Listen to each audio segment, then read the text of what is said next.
They did not send their fleet. They sent one ship, one officer, and a formal request that humanity's answer be delivered in the correct rhetorical register. The threat was not annihilation. The threat was condescension, dressed as procedure, and it arrived exactly on schedule. The Kale Ascendancy called it a rendering. 3 centuries of client species had learned to dread the word because a rendering was not a negotiation in the way humans understood negotiation. It was a ritual. 2 parties presented their claim to a disputed territory not as legal argument but as formal layered address. A structure of speech in which every sentence carried at least 2 meanings, one for the record and one for the party clever enough to hear it. The Ascendancy had been perfecting the form for 11,000 years. They considered it the only honest way to argue, because a species that could not detect the second meaning did not deserve to keep what it could not defend.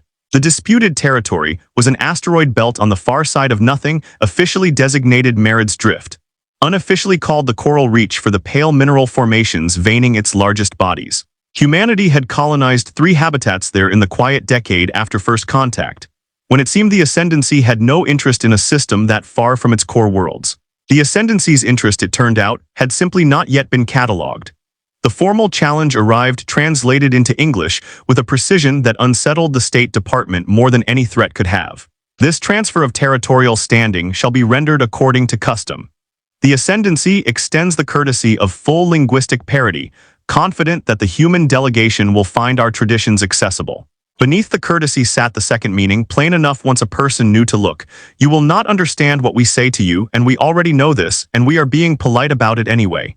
They sent Vantoral 6. He arrived 9 days later aboard a needle-thin cutter with no weapons ports visible on its hull, which was itself a message. We did not need to bring any.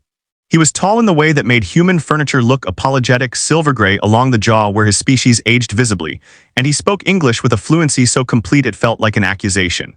In his opening remarks to the assembled delegation, delivered with a small, correct smile, he noted that the Ascendancy had reviewed 11 decades of human diplomatic correspondence, and found it, in his words, sincere, which we mean as a compliment, though we recognize it may not be received as one.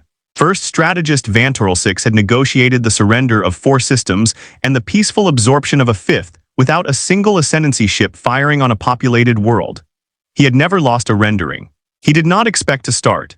As a gesture, and this was the detail that would matter later, though no one recognized it yet, the Ascendancy attached to their formal challenge a token of what they called procedural goodwill.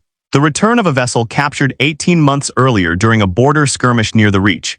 A human survey ship the Ascendancy had stripped, gutted, and repainted with the orange disposal stripes reserved for equipment awaiting destruction. They renamed it in their own records the 19th Signatory, after the treaty ritual it had once served as a courier for, before it was retired to storage 2 centuries prior and more recently loaned to the Ascendancy's boarding party as a mobile records office during the skirmish. It came back to humanity as a courtesy. A worthless thing, returned intact, to demonstrate that the Ascendancy did not need to keep what it had already taken. Vantoral 6 mentioned it in passing, the way a man might mention returning a borrowed umbrella. We saw no reason to retain an asset with no further use to us. The delegation sat through the reception in silence, because the second meaning of every sentence was already audible, and there was no good response to being told this politely that you had been measured and found small. Dr. Amara Voss had not been invited to the reception. She was 41 years old, held the chair in comparative poetics at a university 200 people in the room had never heard of, and had spent the last 6 years arguing, in increasingly ignored papers, that every recovered fragment of Ascendancy diplomatic text showed the metrical fingerprints of formal verse rather than legal prose. An argument the State Department's own translation office had dismissed twice, once in writing, as an interesting but ultimately unserious framework. She watched the reception footage from her office at 11 at night, replayed Vantoral 6's opening remarks 4 times, and said to no one because her graduate student had already gone home, "He's not negotiating. He's reciting." She was on a transport to the delegation compound by 6 the next morning. She had brought 1 bag and an annotated printout of everything the Ascendancy had ever said to a human ear. She did not ask to lead the delegation. She asked to read the treaty archive that came back with the ship. Nobody had thought to check what was actually stored on the 19th Signatory systems before receiving it as a gift. This was the specific mistake the Ascendancy would spend the following weeks failing to understand they had made. The 19th Signatory sat in a low-orbit maintenance bay, stripped exactly as advertised, no weapons, no shielding worth the name, a hull the color of a warning label. 3 people were assigned to catalog it before it was quietly scrapped for parts. None of them expected to still be aboard 4 days later. Dr. Rosalind Achterberg went in first, because materials failure analysis was her field and someone needed to confirm the hull wasn't going to depressurize on contact. She spent the first 90 minutes running a portable spectrometer along a seam near the aft bulkhead before she stopped moving entirely. She did not say anything for a long moment, because her hands had found something her mouth had not caught up to yet. The alloy beneath the disposal orange paint was not the ablative composite listed in the Ascendancy's own transfer manifest. It was a layered crystalline lattice, self-healing at the molecular level, of a kind humanity's best materials labs had only theorized. It had been painted over, not removed. Painted over the way a landlord paints over a good floor before showing a unit to a tenant he does not respect. Achterberg sat down on the deck plating because her legs had, for a moment, stopped agreeing to hold her. "They didn't strip the hull," she said once she could. "They just didn't think we'd look under the paint." Kyan Oduya took the drive section 2 days later and found something stranger. The propulsion array had by every visible metric been decommissioned. Coolant lines drained, primary conduits capped. The whole system tagged for salvage in Ascendancy shorthand that translated roughly to no further utility. It took him 6 hours of tracing secondary wiring to understand that the tagging was accurate only if a person assumed the drive's primary function was propulsion. It was not. The drive's main output had been repurposed, generations ago, into something closer to a resonance key, a device built to authenticate a ship's identity against the Ascendancy's own treaty network beacons, so that any courier vessel running the 19th signatory's old routes would be recognized, waved through, trusted. Oduya sat with that for a while before he said anything at all. "This thing isn't a ship," he told Achterberg when she finally hauled him out for food. "It's a key. They handed us a key and called it a paperweight." Dr. Farrukh Nassim found the archive on the 5th day, and it was Nassim's discovery that made the other 2 look small by comparison, though nobody said so out loud. Buried under 11 layers of what the Ascendancy's own systems classified as sentimental non-priority storage, records too old and too low value to bother wiping before the ship changed hands, sat a compressed linguistic archive spanning 4,000 years of rendering transcripts. Every territorial dispute the Ascendancy had ever formally argued.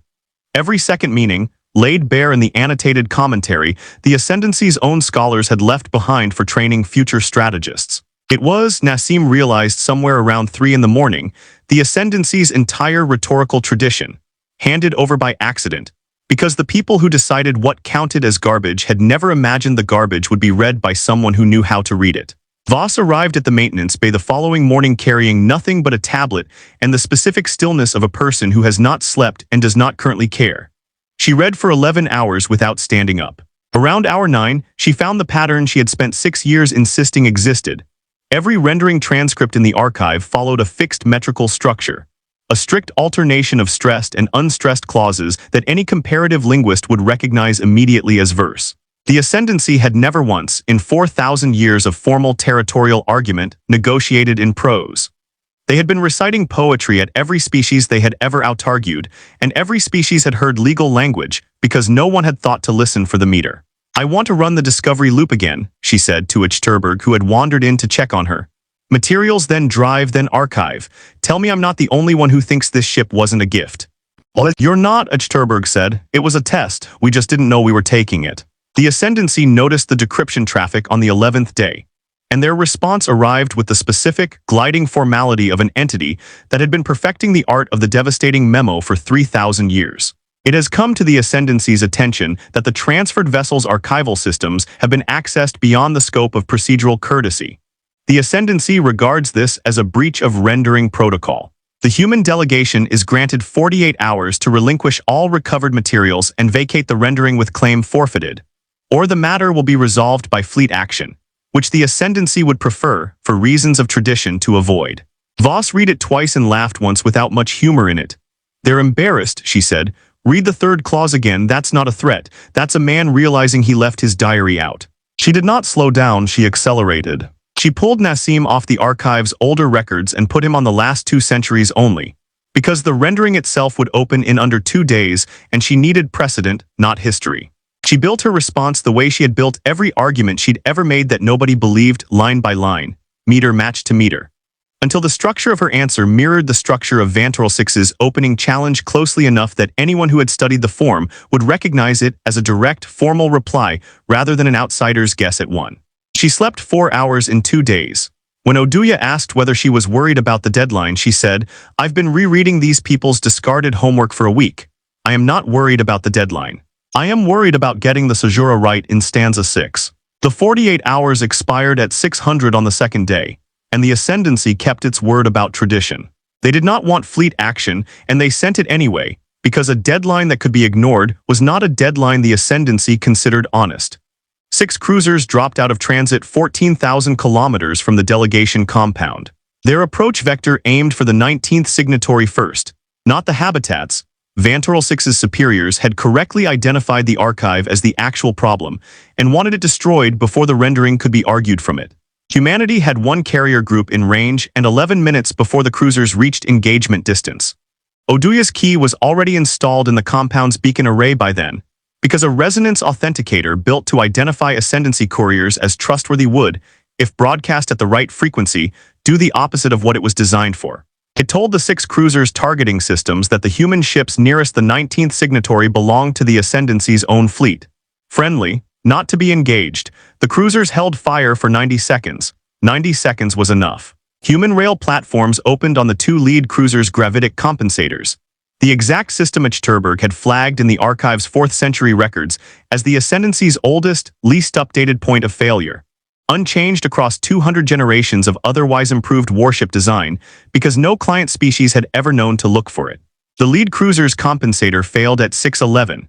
It began to tumble, slow and total, its crew alive and its weapons useless. The second cruiser diverted power to compensate and opened a gap in its forward shielding for 4 seconds.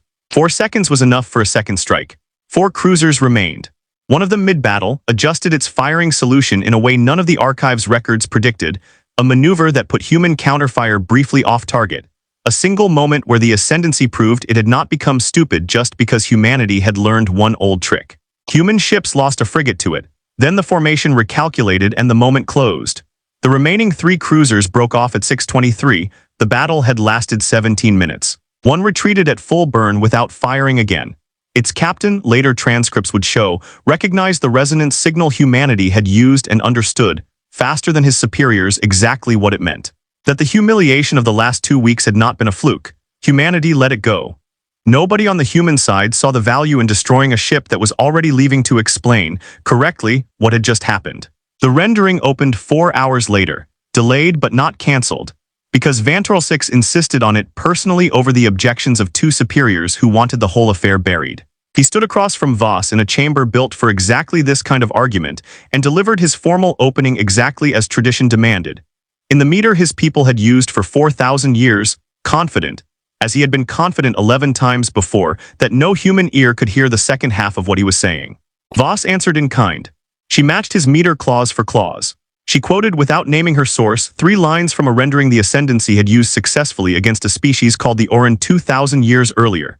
The same argument, updated, aimed now at the Ascendancy's own territorial claim, turned back on the hand that had written it. She did not raise her voice. She did not need to. Vantrell Six went quiet in the specific way of a man who has just heard his own strongest argument recited back to him by someone who was never supposed to know it existed. The formal ruling took 40 minutes to reach. Humanity kept the coral reach. The record would show, in the driest possible Ascendancy legal language, that the claim had been rendered and resolved in the human delegation's favor, the argument found without procedural deficiency. Vantrell Six's official communication arrived within the hour, exactly as devastating and exactly as bureaucratic as everything the Ascendancy had said since first contact. His personal one arrived 4 hours after that, unscheduled, unwitnessed by anyone but Voss, and it began with 11 seconds of silence before he spoke at all. "I assumed," he said, "that a species without our tradition of formal verse could not have one of its own worth finding. This was, I recognize now, an audacious error, and audacious in the specific sense my language reserves for mistakes made by people who should have known better." He paused again. "I have negotiated 11 renderings. I did not lose because you fought harder. I lost because I did not imagine you had already been listening." Voss did not answer him that night. She was already 3 chapters into a translation project she had started before his message arrived, the full 4,000-year archive, laid open now, not as spoils, but as a standing invitation the Ascendancy had never intended to send. She told Nassim, over coffee neither of them had slept enough to deserve, that the coral reach was not the win. The win was that humanity now held the only complete record, outside the Ascendancy itself, of every argument the Ascendancy had ever made to anyone. They gave us a key, she said, we're keeping the whole door. She was already drafting the request for the next rendering by the time the sun came up, not to fight one, but to be invited to the 1-2 client systems over, where a smaller species was about to lose an argument it did not know how to hear.